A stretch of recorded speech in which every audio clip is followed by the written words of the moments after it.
ராமசாமி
என் கள்ள புருஷா வாழணும்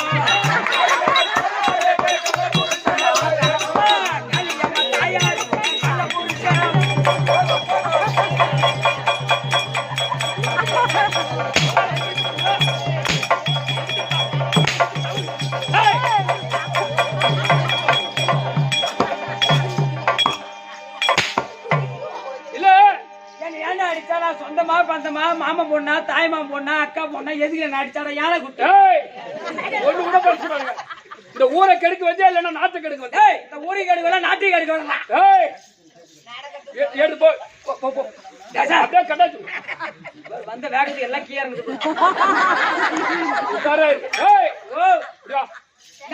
இந்த பூமியில ஒரு பெண்ணா பிறந்து விட்டால் ஆமா உள்ளூர்ல முறை மாப்பிளம் தான் கட்டி கொடுப்பாங்க இல்லன்னா பக்கத்து கிராம மாப்பிளை பார்த்து ஆமா அது திருமணம் செய்து வைத்தா ஆமா அந்த சோத்துக்காலை எடுத்து அந்த வீட்டுக்கு சென்று எல்லா கொடுமை இருக்கும் ஆமா மாமனார் மாமியார் ஒத்தா ஓரவத்தி மூத்தார் கோந்தினார் ஆமா எல்லா கொடுமை இருக்கும் இருக்குதா ஆனா நீ என்ன வேணும் 5 மணி நெல்லு குத்தி அங்காளம்மா தாயாரே ஆனா உனக்கு பொங்கல் வைக்கிறேன் ஆனா எல்லாரும் செத்தணும் மாமனார் மாமியார் ஒத்தா ஓரவத்தி மூத்தார் கோந்தினார் ஆமா எல்லாரும் செத்தணும் ஆனா நானும் என் ஆம்படியார மட்டும் சந்தோஷமா வாழணும் ஆமா அப்படின்னு ஒரு பெண்ணு வேண்டலாம் நீ 5 மணி நெல்லு குத்தி அங்காளம்மா தாயாரே ஆம்படியார் சாவுன்னு சொல்றேன் எந்த விதத்துல அவன் செத்தாதான பையனா காத்தோட்டமா இருக்க முடியும் அப்பதான் ஒரு புடவை கட்டிட்டு பூ வச்சு தெருவில் நடந்து போக முடியல எங்க போற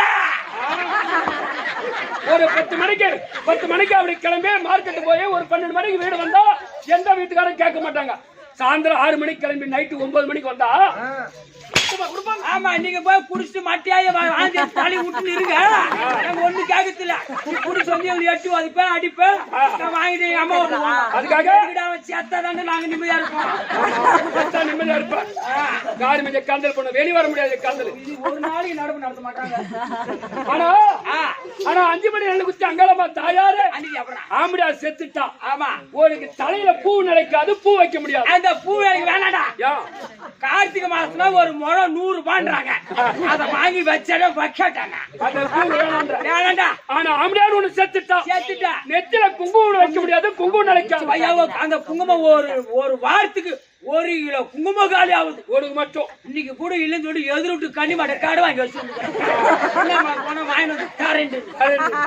ஆனா ஆம்படியார் ஒண்ணு செத்துட்டா கையில வளையல் போட முடியாது வளையல் அந்த வளையல் வேணாம் தான் நொறுக்கி போட்டு வந்துட்டான் ஒரு நட போமல களை பறிக்க போமல ஏறி வலிக்கு போமல ஜாமா கை முள்ள எப்ப பார்த்தாலும் சொல்லுக்கு புழுக்கு சத்தம் போட்டு என்னடா அவருக்கு சத்தம் போட கண்டுபிடிச்சிடுறாங்க தெருவில் நடந்து போக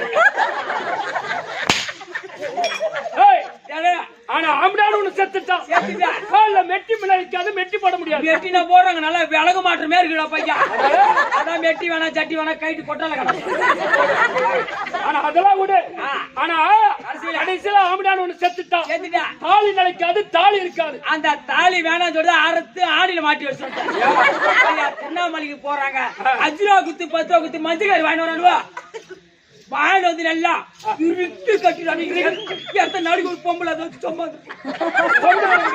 அது ஒரு 3 டன் வெயிட்டுக்கு ஒன்னால சுமந்து கிடக்க முடியாது பாரு ஆனா அதெல்லாம் விட கடைசியில ஒண்ணு சொன்னேன் காலுபடி நெல்லு குத்து காளியம்மன் தாயாரு யாரு வரணும் அவருதான்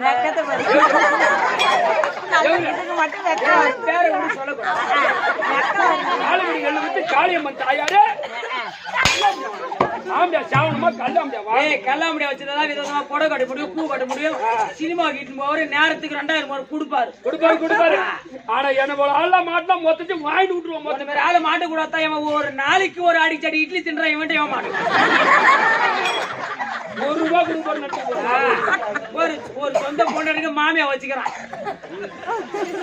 மாமியெல்லாம் தாயா நினைக்கணும் தாயா நினைக்கிறேன் ஏன்னா கைத்துல அம்மா பெருசு தூங்குது ஆமா மாமியோட புடிக்கிட்டு வந்துடுறாங்க வேற யாருன்னா பாக்கணும் பாரா மாமா நீ வா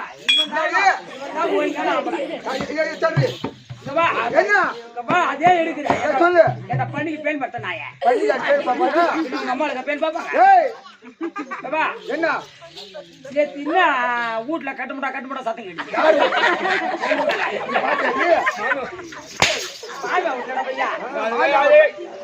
பால்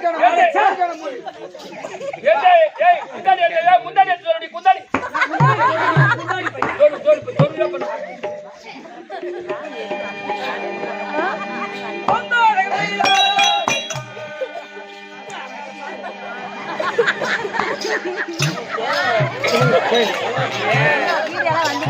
இல்லம்மா ஆஃப் பண்ணி போடணுமா காலேடு நீட்டிக்காத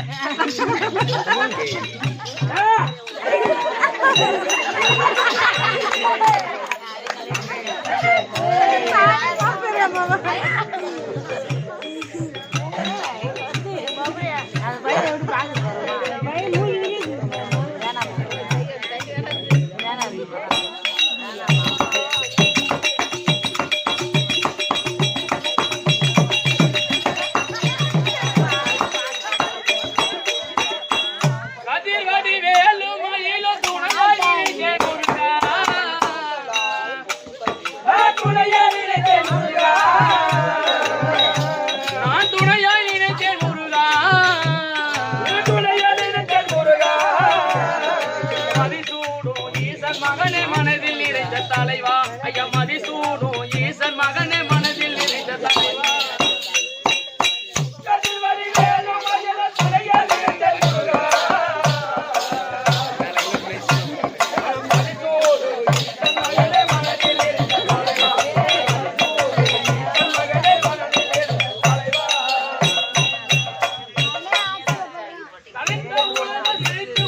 தலைகை மலையில் அமர்ந்தான்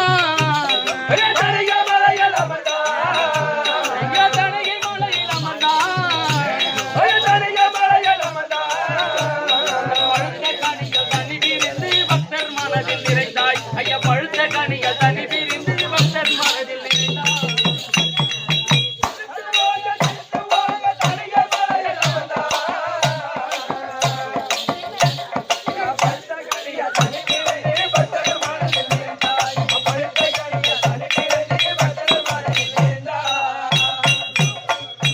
அருணகிரி குருமுனிவர் அபை கருணை கொடுத்தார்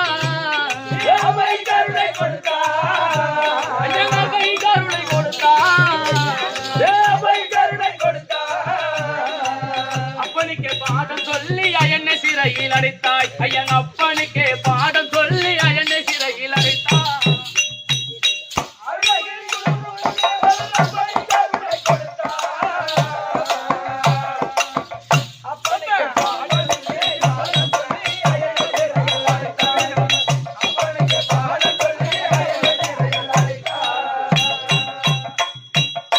சூரபத்மன் தாருகள் உடலை சக்தி வேலர் கீதா ஐயா சக்தி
எங்க போட தாலி பண்ண எங்க போன தெரியலையே. அவ போய்கிறான் எங்க எல்லாம் அவுத்துக்கிச்சான்.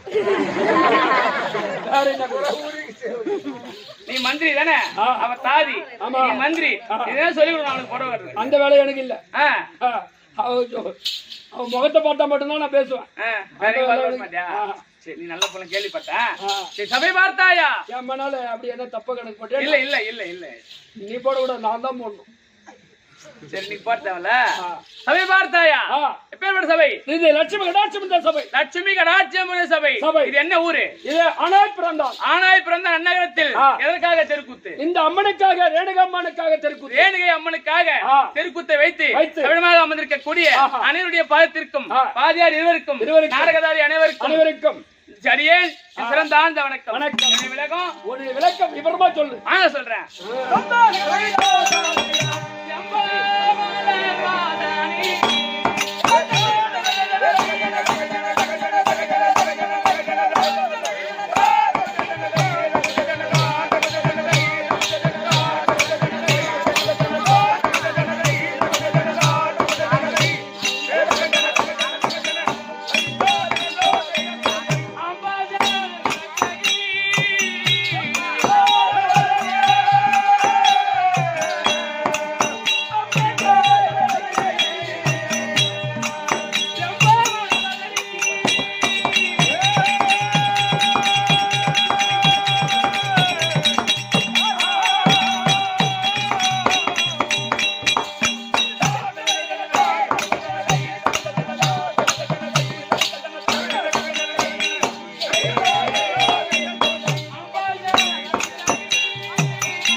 என்னடி இது? இதுதான் பேச. என்ன பேச? இது என்னது? ஏ பையா, இது என்னது இது? குளிச்சுனே இருந்த பையா கூட்டாங்கன்னு ஓடி வந்துட்டு வேகமா வந்த அவசரத்துல அது ஒரு படவை கொடுக்குற பாவாடை வடவா? ஏன் படவை கட்டிட்டு வரது? கட்டி பாப்பா. ஓ ஏம்மா, இது என்னது இது? ஏம்மா, இது பேர் தான் பால்வாடை. பால்வாடை பால்வாடை பாவாடை. இது பாவாடை பால்வாடை அப்படியே பாவாடை பால்வாடை தேவடா பேசா. அது பால்வாடை கூட இருக்கட்டும். இது எங்கதான் எந்த ஜவுளிகள்ல தான் எடுத்தா? இது துணி கடைலாம் கிடைக்காது. எந்த கடையில போய் எடுத்தா? மிளகாத்தூள் அரைக்கிற ரைஸ் மில்ல தான் கிடைக்கும்.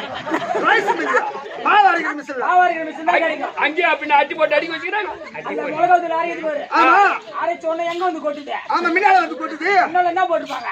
அந்த மாதிரி துணி போட்டு கட்டி வச்சிருப்பாங்க. அந்த துணி தான் இது. போட போட பட பட பட கொட்டும். மாவு மிஷின்ல மின்னால கட்டி வைக்கிறாங்களே. அதான் இது பாவாடன்றா. கொண்டாடி வேணா என் கூட அனுப்பி சொல்லு. சி போடி. எங்க போனா மாமியார் தான் வாங்கி கொடுத்துக்கிறேன். அது போடி கண்டது. வாயம்மா நீ. பாப்பா, ஓ உன்னை யார் இப்ப கூப்பிட்டாங்க? ஏன் வந்த இப்போ? ஏன் வந்த? அவன் கவலை போட்டானா அப்படியே ஒரேட்டான். யார்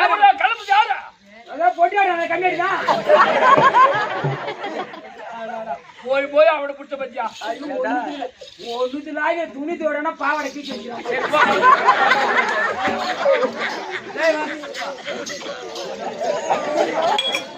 ஐயா சொல்லுங்கம்மா. விளக்கம் புரிந்ததா? ஆஹா. விளக்கம் புரிந்ததா? பாண்டாளி பாண்டாளி தெரியுமா? பாஞ்சாலி, திரௌபதி, திரௌபதி, ஜெகஜேனி, ஜெகஜேனி, மாதுளிர் வதனி, மாத்துளி வதனி. 4 நாமதேயம். ஆமா. எதற்காக? ஆஹா. புரியாது. சொல்லியம்மா. தெரியலையா? தெரியலம்மா. வாங்க சொல்றேன். ஆஹா. நான் யாக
சொல்லியம்மா.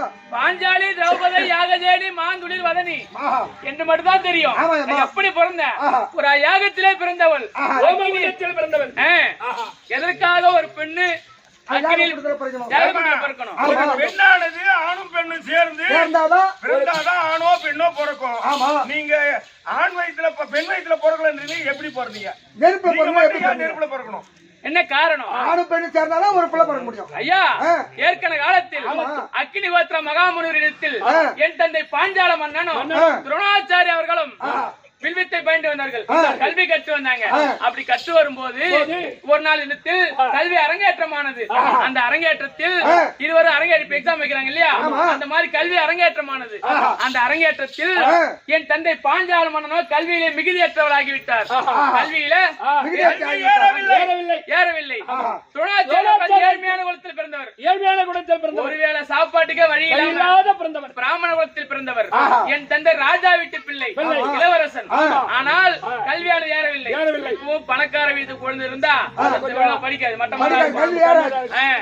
இல்லாத வீட்டு பிள்ளை பிறந்தா. செல்வ செருக்கு. உங்களுக்கு பணம் இருக்குது, ஆடு மாடு இருக்குது, இருக்குது. சொத்து சுகம் இருக்குது அப்படின்னு ஒரு கல்வி செல்வ செல்வ செருக்கு செருக்கு. அப்படி ஒரு பையன் அப்படிதான். அப்பா டிரைவர் கண்டக்டர், 499 மார்க். மார்க். அவங்க அப்பா அவனுக்கு செத்துட்டாங்க அன்னைக்கே, எக்ஸாம் அன்னைக்கே செத்துட்டாங்க. 499 மார்க். அவன் சாவல, அது இன்னொரு பையன். அதே 499 மார்க் எடுத்த பையன் அவன் செத்துட்டான் ரிசல்ட் வரதுக்கு முன்னாடியே. அந்த மாதிரி ஒரு ஏழ்மையான குலத்துல பிறந்தா அவன் நல்லா படிப்பான், நல்லா தேர்ச்சியா இருப்பான். அந்த மாதிரி என் தந்தை பாஞ்சால மன்னனுக்கோ கல்வியானது யாரும். அப்பொழுது துரோணாச்சாரி பாஞ்சால மன்னன் பார்த்தார். ஐயா துரோணாச்சாரி, எனக்கு 2வது குருவாக இருந்து கல்வியை கற்றுக் கொடுத்தீர். ஆனால் நான் ராஜ்யத்தை ஆளும் பொழுது, நாட்டை நான் அரசாட்சி செய்யும் பொழுது அந்த ராஜ்யத்தில் விருது பாதி பாகத்தை தருகிறேன், பாதி நாடு உனக்கு தருகிறேன் அப்படி என்று கட்டளையிட்டு விட்டு அப்படியே துரோணாச்சாரி 2வது குருவாக இருந்து நன்கரவே கல்வியை கற்றுக் கொடுத்தார். கற்றுக்கொண்டு விட்டு அவரவர் சென்று விட்டார். சில காலம் சென்றது. சென்றவுடனே துரோணாச்சாரியர் கிருபாச்சாரிய தங்கை கிருபாங்கனை கல்யாணம் செய்தார். கல்யாணம் செய்த உடனே ஒரு நாள் வீட்டுல இருக்காங்க, குழந்தை இல்லாம வீட்டுல இருக்காங்க. அப்ப பரமகால எந்த நதி தினசரியும் துரோணாச்சாரி சென்று குளித்து விட்டு பரமக்கடல் நோக்கி தவ செய்வார். இல்லையே அப்படி என்று. அப்ப ஒரு நாள் பார்த்தார், நமக்காக கோரி பூஜை செய்யறானே, ஒரு பிறந்த பாக்கி அளிக்கணும், ஒரு புத்திர பாக்கி அளிக்கணும் அப்படி என்று ஒரு பிராமண உருவம் எடுத்து ஒரு சாமியார் மாதிரி உருவம் எடுத்து அப்ப துரோணாச்சாரி வீட்டுக்கு போறாரு. அப்ப துரோணாச்சாரி வீட்டுல இல்ல, சாணபானம் செய்யறதுக்கு குளக்கரைக்கு சென்று விட்டார். அப்ப கிருபாங்கனி அம்மா வீட்டுல இருக்காங்க. ஒரு சாமியார் மாதிரி போயிட்டு அம்மா எனக்கு பசிக்குது பசியா இருக்குது சாப்பாடு கொடுங்க அப்படின்னு கேக்குறாரு. சாமியார் வடிவத்தில் இருந்த பரமக்கடவுள் கேக்குறாரு. அப்ப உள்ள அழைத்து உட்கார வைத்து சிலை போட்டு சாப்பாடு வைக்க போறாங்க. அப்ப அவர் கேக்குறாரு, அம்மா இப்படி சாதம் பசி சாப்பிட மாட்டேன். நானும் சாப்பிடு, நீ புடவை கட்டினே இப்படிலாம் தான் நான் சாப்பிட மாட்டேன். நீ பிறந்த மேனியாக, நீ என்ன பிறந்த மேனியாக எப்படி பிறந்தியோ பிறந்த மேனியாக வந்து சாப்பாடு போட்டா நான் சாப்பிடுவேன் அப்படின்னு சொன்னாரு. அந்த அம்மா பங்கப்பட்டு உள்ளே சென்று விட்டார்.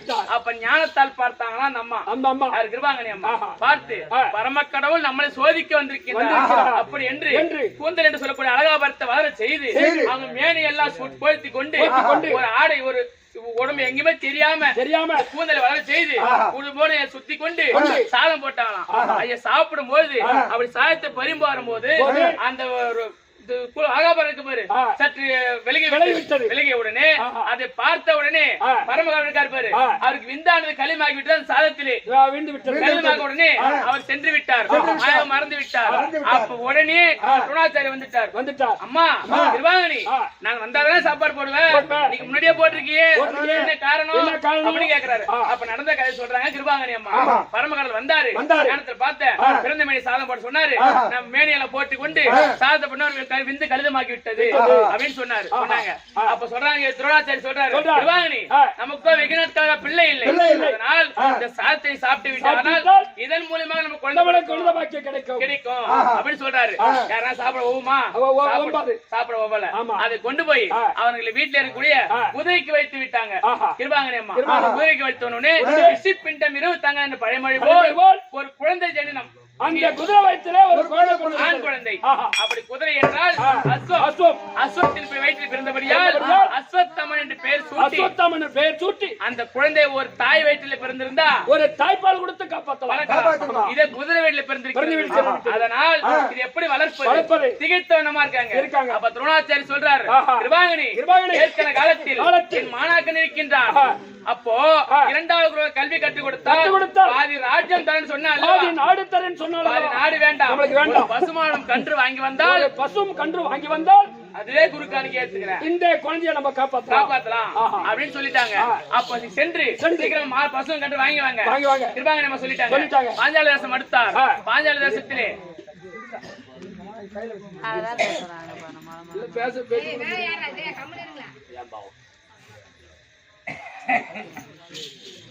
பாஞ்சால தேசத்தை எடுத்தார் துரோணாச்சாரி. அங்க இருக்கக்கூடிய காவலாளியை அழைத்து, ஐயா காவலாளி துரோணாச்சாரி வந்திருக்கின்றேன் அப்படி அறிக்கை சொல்லுங்கள் பாஞ்சால மன்னனிடத்தில் அப்படின்னு சொல்றாரு துரோணாச்சாரி. அப்ப மந்திரி வந்து சொல்றாரு. சொன்ன உடனே ஏற்கனவே காலத்துல சொன்னோம் அல்லவா பாதி ராஜ்யம் தருகிறேன் என்று, பாதி நாட்டை தான் கேட்டு வந்திருக்கான். அப்படி என்று அவனுக்கு ஊசி நாட்டை முனை கொடுக்க மாட்டேன், பாதி நாடு கொடுக்க மாட்டேன், அதனால் அவனை அப்படியே அடித்து விரட்டுங்கள் அப்படின்னு கட்டளையிட்டார் என் தந்தை பாஞ்சால மன்னன். அதை கேட்ட யூகி என்று சொல்ற மந்திரியை விடுத்து அடியோதனமாக அடித்தார். அப்ப துரோணாச்சாரி சொல்றார், அதே பாஞ்சால மன்னா பாதி நாட்டை கேட்க வரவில்லை, ஒரு பசுவும் கன்றும் வாங்கி சென்று போகத்தான் வந்தேன். இப்ப அடியோதனமாக ஒரு மாட்டையும் தர மாட்டேன், நாட்டையும் தர மாட்டேன், இதே போறான்னு சொல்லிட்டார் பாஞ்சால மன்னன். அப்ப சொல்றார் துரோணாச்சாரி, இப்பேற்பட்ட சபையிலே என்னை அடித்து பங்க செய்யலாம், இனிமேல் உன்னை போல் சத்திரனுக்கு வில்வித்தை கற்றுக் கொடுத்து அவன் கையால் உன்னை அடியோதனமாக அடித்து ரதவரிகம்பத்தில் கட்டி மடலோடு மடலை இழுத்து வந்து என் பாதத்தை சேர்க்கவில்லை என்றால் என் பெயர் துரோணாச்சாரி அல்ல. அபத்தை செய்துவிட்டு குருகுல மக்களை அடுத்து அகஸ்தாபுரம் வந்து ஐவராஜாக்களுக்கும் கௌரவராகிய துரியோதனமார்களுக்கும் 105 பிள்ளைக்கும் குருவாக இருந்து பில்வித்தை கற்றுக் கொடுத்தார். கற்றுக் கொடுக்கும் போது அந்த கற்றுக் கொடுத்து பில்வித்தை முடிந்து அரங்கேற்றம் செய்தார்கள். முடிந்து விட்டது. முடிந்த உடனே அப்ப அந்த குருமக்கள் கேட்கிறாங்க, 105 பேர் கேட்கிறாங்க, ஐயா குருநாதா குரு காணிக்கையாக என்ன வேண்டும், உங்களுக்கு குரு காணிக்கை என்ன வேண்டும் அப்படின்னு கேட்ட போது அப்ப சொல்றாரு துரோணாச்சாரி, எனக்கு என்று குரு காணிக்கையாக பொன் பொருள் வேண்டாம், எந்த பொருள் வேண்டாம், ஆடை ஆபரணம் வேண்டாம், ஏற்கனவே காலத்தில் ஒரு சபதம் என்று இருக்கிறது. அதோ பாஞ்சால தேசம் அடுத்து பாஞ்சால மணி அடியோதனமாக அடித்து அவனை இழுத்து வந்து என் பாயத்தில் சேர்த்தீரானால் அதுவே குரு காணிக்கையாகும் சொன்னாரு. அப்ப கௌரவராகிய 100 பேரும் சென்றார்கள். சென்ற உடனே என் மந்திரி அப்பாவுக்கு அருகாமல் இருக்காரு பாரு மந்திரி அடிச்சாரா 100 பேரை அடியப்பா அடித்த உடனே அடி வாங்கி கொண்டு நாடு திரும்பி விட்டார்கள். 100 பேர் சோத்து முடி பசங்க. இவர் ராஜாக்கள் நடிபிறந்தோர் யாரு? பீமாட்சியும் அர்ஜுன மகாராஜனும் சென்றார். சென்ற உடனே பீமாட்சியோ அந்த யூகி என்று சொல்லக்கூடிய மந்திரி அடித்தார். அர்ஜுன பெருமானோ என் தந்தை பாஞ்சால மன்னனை அடியோதனமாக அடித்து. ஏனென்றால் எப்படி நாட்டுக்கு அரசனாக கூட இருக்கலாம், நீதி நீ சொல்வாக்கிலே செல்வாக்கு இருக்கணும். ஒரு வார்த்தை சொல்லிட்டா ஏற்கனவே சொன்னார் இல்ல, அது கொடுக்கல இல்ல, அது கொடுத்திருந்தா இவ்வளவு துன்பம் வந்திருக்காது இல்ல. அப்ப அடியோதனமாக அடித்து மின்கட்ட பின்கட்ட கட்டி கதவடி கம்பத்திலே கட்டி மடலோடு மனைவி இழுத்து வந்து துரோணாச்சாரி பாதத்திலே சேர்த்தார் அர்ஜுன பெருமான். சேர்த்த உடனே அப்ப பாஞ்சாலமான சொல்றார், உன்னையே என் நாட்டுல அரண்மனையில் தான் உன்னை பங்குபடுத்தின, ஆனா இப்பேற்பட்ட பெருத்த சபையை பங்குபடுத்தின அல்லவா, அதனால் இனிமே உன்னை கொள்வதற்கு ஒரு ஆண் பிள்ளையும் என்னை அடித்து இழுத்து வந்த அர்ஜுனன் அவன் தோளுக்கு செய்த ஒரு பெண்ணையும் பெறாவிட்டால் என் பெயர் பாஞ்சால மன்னன் அல்ல. சபதத்தை செய்துவிட்டு நாட்டை எடுத்து பாஞ்சால தேசத்தை எடுத்தார். கானகம் சென்று யாசன் உபயாசன் என்று சொல்லக்கூடிய முனிவர்களை கொண்டு வந்து பெருத்த யாகம் செய்கிறார். புத்திரகாமேஷ் யாகம் செய்கிறார். அப்போ செய்த உடனே எதனால பிறந்த நானு? சபதத்தினார். சங்கை இல்லாமல் சபதம் செய்தீர, சங்கை இல்லாமல் சபதம் செய்தீர, சங்கை இல்லாமல் சபதம் செய்தீர.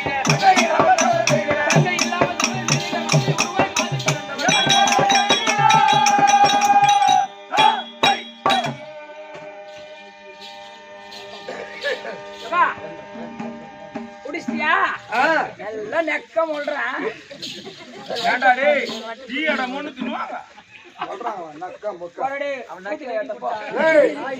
முனிவர்களை கொண்டு வந்து அப்பேற்பட்ட யாகம் புத்திரகாமேஷ் யாகம் செய்கிறார். அந்த யாகத்திலே முத பிறந்தவர் யார் தெரியுமா? சொல்றேன்.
பிறந்தாரு.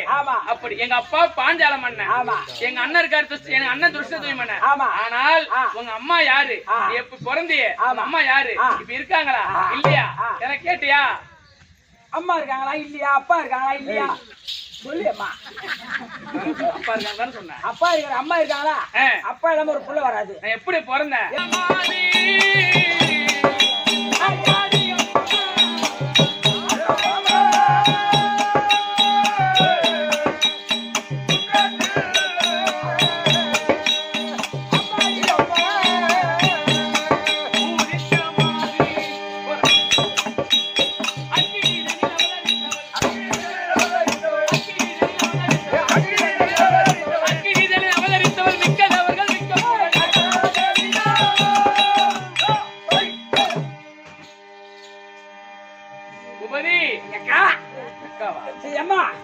என் தாய் இருக்கின்றாரே, என்னை ஓடி வந்து வாடி மகளே அழைக்க மாட்டாள். ஆமாம்மா. அப்படிப்பட்ட தாய் யாரு? யாரு வாடி மகனை அழைக்க மாட்டா, என்னோடு பேச மாட்டாள். அப்பேற்பட்ட ஆள் யாரு? சொல்லு. ஓமகுண்டத்தில் பிறந்த அல்லவா? ஓமகுண்டம் நெருப்பு. ஓமகுண்டம் தான் எனக்கு தாய். அந்த நெருப்பு தான் எனக்கு தாய். உனக்கு தாயா? ஆமாம்மா. அடி மாரியாத்தா தாய. உலகத்துல யாரும் அம்மா இருக்கிறாங்க, அவனுக்கு மாமியா இருக்காங்க, எனக்கு ஆயா இருக்கிறாங்க.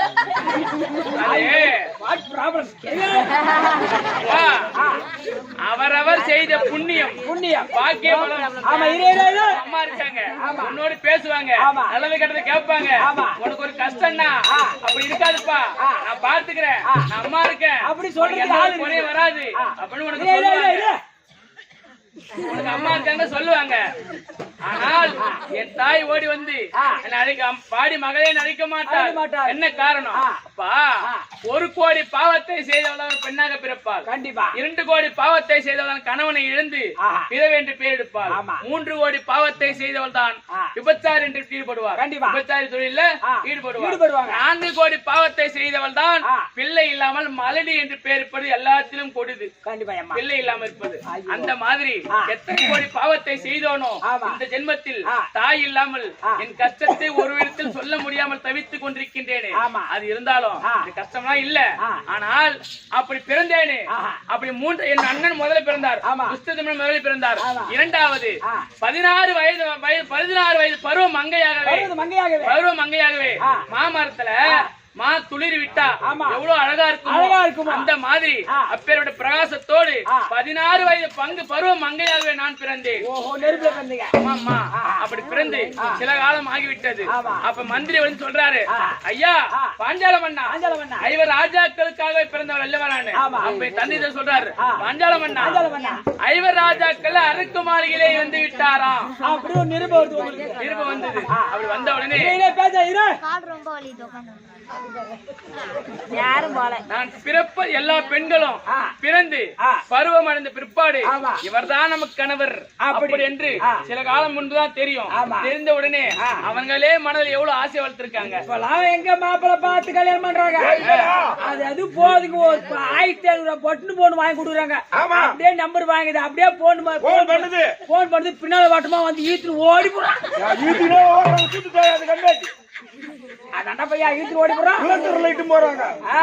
அப்படி இருக்காங்க. வரும்போது மாசமா கோயந்தோட நடக்குது. இந்த காலத்துல நடக்குது. கலியுகம். நான் சொல்வது துவாபரை கலியுகம். இந்த கலியுகத்தை விடு, நான் சொல்ல துவாபரை யுகத்துல. அப்படி இவர் நான் பிறப்பதற்கு முன்பதாகவே இவர்தான் கணவர். அப்படி தேர்ந்தெடுத்து விட்டுதான் என்ன பெற்றார் என் தந்தை பாஞ்சால மன்னன். அப்படி பிறந்தவர் அல்லவா. 5 ராஜாக்கள் மாண்டு விட்டால் என்கது என்ன ஆவது அப்படி என்று திகைத்த வண்ணமாக அழுதுக்கண் சிந்தனையோடு அமர்ந்திருக்கும் போது அப்ப ஒரு நாள் இடத்தில் தாத்தாவியாகிய வியாதவியாசர் ஓடி வந்தார்.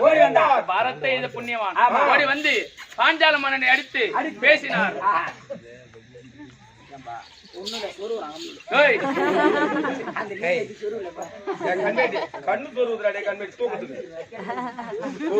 அப்படி கேட்டார். கேட்ட போது வளரவே இல்லை.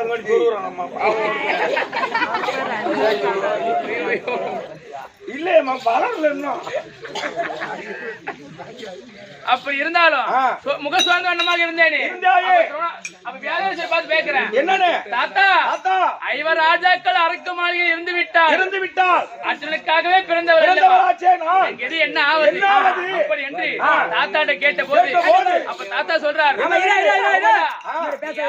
அஞ்ச வேண்டாம்.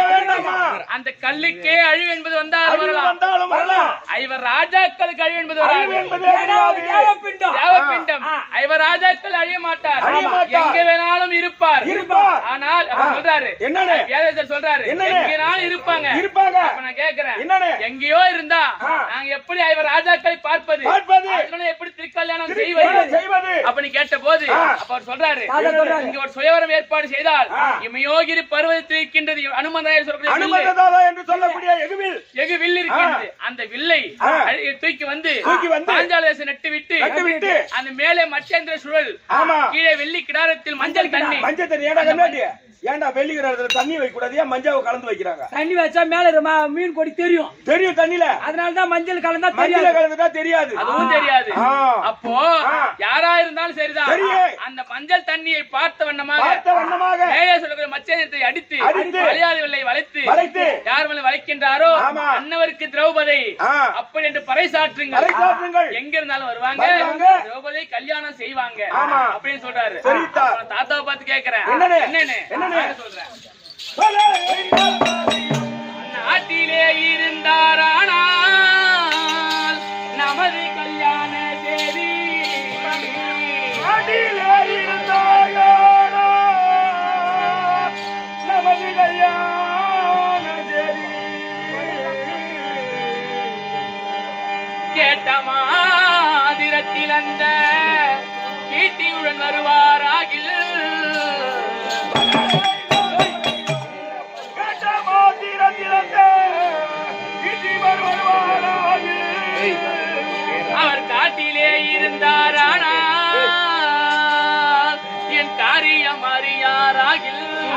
நாட்டிலே இருந்தாரோ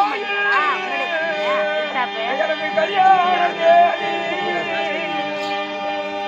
அந்த தாசிகர் வருகாவிட்டால் இந்த தையலால் என்ன செய்வேன் தாத்தா? எங்க இருந்தாலும் வருவாங்கன்னு சொல்றீங்களே, ஆமா. நாட்டிலே இருந்தா திரௌபதிக்கு சுயவரமா? ஆமா. எப்படியா இருந்தாலும் ஒருத்தர் சொல்லுவாங்க, சொல்லி வருவாங்க. ஆமா. இன்னைக்கு கல்யாணம் செய்வாங்க. ஆ. எப்படி காட்டுல இருந்தா எப்படி தாத்தா வருவாங்க? யாரு போய் என்ன சொல்லுவாங்க? எப்படி கல்யாணம் செய்வாங்க? அதான். எங்க எது என்ன ஆகும் தாத்தா? ஒரு பெண்ணாக பிறந்து பிறந்து. நான் என்ன பாவத்தை செய்து விட்டு பெண்ணாக பிறந்தேன், சொல்லு. இப்பேற்பட்ட துன்பம் நேருது தாத்தா, நான் என்ன செய்வேன் தாத்தா அப்படி என்று வியாதிவியாசரி கேட்ட போது மறுபடியும் சொல்றாரு, எப்படி? அம்மா காட்டுல இருந்தாலும் வருவாங்க, நாட்டுல இருந்தாலும் வருவாங்க. எப்படி காட்டுல இருந்தாலும் வருவாங்கன்னு சொல்றாங்க. அப்போ அப்படியே அவன் காட்டுல இருப்பாங்கன்னு சொல்றீங்களே, வருவாங்கன்னு சொல்றீங்களே, ஆமா. நாட்டுல இருந்தா சீக்கிரமா வந்துருவாங்க, வந்துருவாங்க. காட்டுல இருந்தா எப்பேற்பட்டது காடு வனம் கொஞ்சமா நஞ்சமா, காட்டுல இருந்தாலும் ஒரு பெண்ணுக்காக மங்கைய ஒருத்திக்காக அவர் மலைகளும் காடும் தாண்டி மங்கையில் ஒருத்திக்காக மலையலும் குடையும் தாண்டி எங்கு நான் போக போறோம் அவர் எந்த நீர்ந்தாரானா